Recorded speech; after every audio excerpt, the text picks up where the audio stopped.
Shalom, perkenalkan nama saya Amelda Balatondok, jurusan Pendidikan Agama Kristen dengan NIRIM 10 2019 6854. Nah, video yang saya buat ini merupakan ujian akhir semester dari mata kuliah Strategi Pembelajaran. Nah, yang akan saya bahas adalah hakikat pada strategi pembelajaran. Nah, sebelum kita mengenal lebih jauh tentang beberapa bagian dari strategi pembelajaran, kita terlebih dahulu mengenal tentang apa yang dimaksud dengan strategi pembelajaran itu.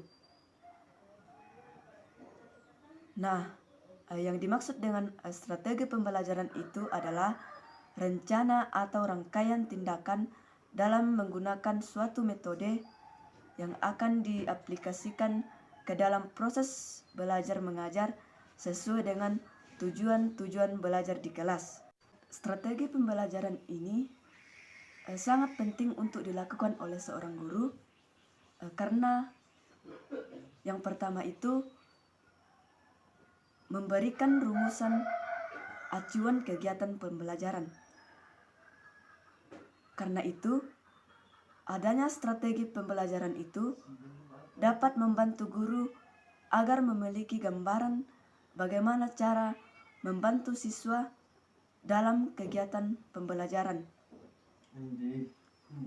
Hal ini kenapa harus dilakukan? Karena peserta didik memiliki perbedaan dalam hal kemampuan, motivasi, latar belakang sosial budaya, dan bahkan dari segi tingkat ekonomi yang berbeda.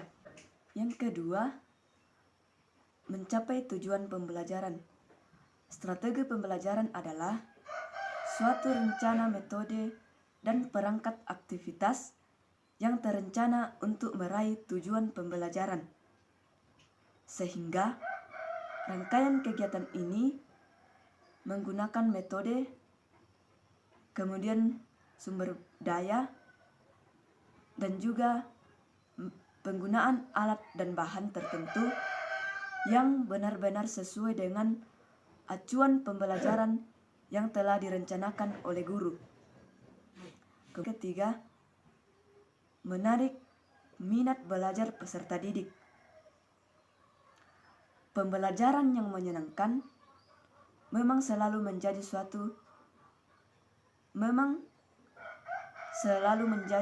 suatu harapan bagi semua peserta didik dan bagi pendidik. Oleh karena itu, pendidikan harus memiliki strategi pembelajaran yang kreatif. Sehingga salah satu fungsi dari strategi pembelajaran bagi pendidik yaitu untuk menarik minat belajar bagi peserta didik, suatu nilai lebih untuk sebuah inovasi dan kreativitas. Sehingga dalam strategi pembelajaran ada beberapa hal yang perlu untuk diketahui. Yang pertama itu pendekatan pembelajaran. Yang kedua, strategi pembelajaran. Yang ketiga, teknik pembelajaran.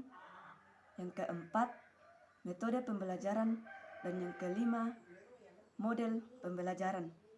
Nah, di sini dalam proses belajar mengajar juga seorang pengajar atau seorang guru harus mampu melaksanakan keterampilan dalam proses belajar, seperti keterampilan membuka dan menutup pembelajaran, di mana keterampilan ini harus dimiliki oleh seorang guru, di mana guru berperan untuk membuat siswa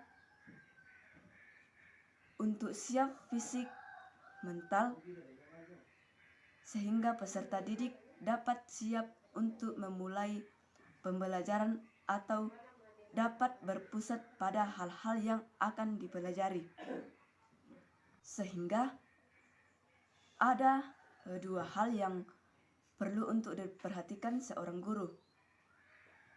Yang pertama yaitu keterampilan membuka pelajaran.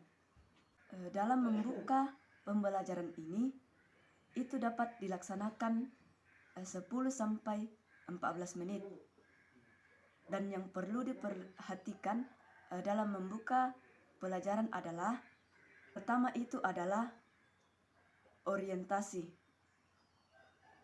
di mana dalam membuka pembelajaran, seorang guru harus mampu membangun relasi dengan siswanya, seperti salam pembuka. Misalnya ketika baru masuk di dalam kelas, kita dapat menyapa siswa selamat pagi, selamat siang, atau melakukan ibadah ketika akan memulai pelajaran, seperti menyanyi dan berdoa terlebih dahulu sebelum memasuki materi yang akan diajarkan. Kemudian yang kedua, apresiasi, di mana seorang guru harus dapat mengaitkan materi pembelajaran dengan pengalaman peserta didik, serta mengingatkan kembali materi pembelajaran dengan memberikan pertanyaan. Kemudian yang ketiga, pemberian acuan. Pemberian acuan ini dapat membagi pelaksanaan pembelajaran, apakah dalam bentuk kelompok atau diskusi.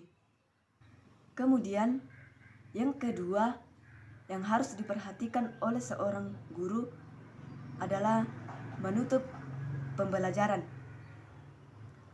Dalam menutup pembelajaran ini, itu bisa dilaksanakan 5 sampai 10 menit. Dan yang perlu diperhatikan dalam menutup pembelajaran itu, yakni yang pertama, memberikan kesimpulan. Memberikan suatu kesimpulan pada materi yang telah dipelajari.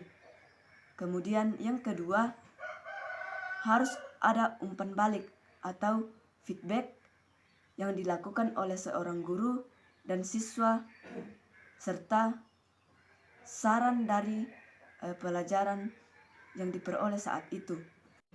Selanjutnya saya akan membahas tentang metode yang dilakukan dalam pembelajaran. Ada beberapa metode yang dilakukan dalam suatu pembelajaran, tetapi saya mengambil satu metode yang akan saya jelaskan, dan ini menurut saya metode yang sangat bagus digunakan dalam proses belajar mengajar. Nah, di sini saya mengambil metode diskusi. Saya mengambil metode diskusi ini karena metode diskusi adalah suatu metode yang menghadapkan siswa pada suatu permasalahan yang harus diselesaikan.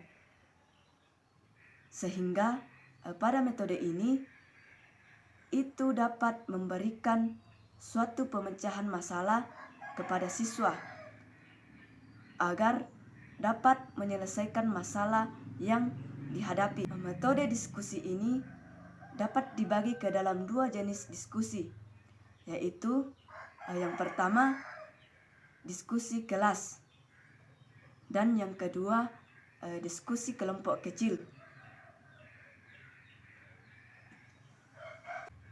Dan bagi saya yang paling bagus digunakan dalam metode diskusi ini adalah diskusi kelompok kecil, di mana dalam melaksanakan diskusi kelompok kecil ini merupakan suatu percakapan dalam kelompok yang mempunyai syarat-syarat tertentu. Syarat yang pertama yaitu melibatkan 3-9 peserta. Kemudian yang kedua, berlangsung menurut proses yang sistematis. Dan yang ketiga, mempunyai tujuan yang dicapai dengan kerjasama antara anggota kelompok lainnya.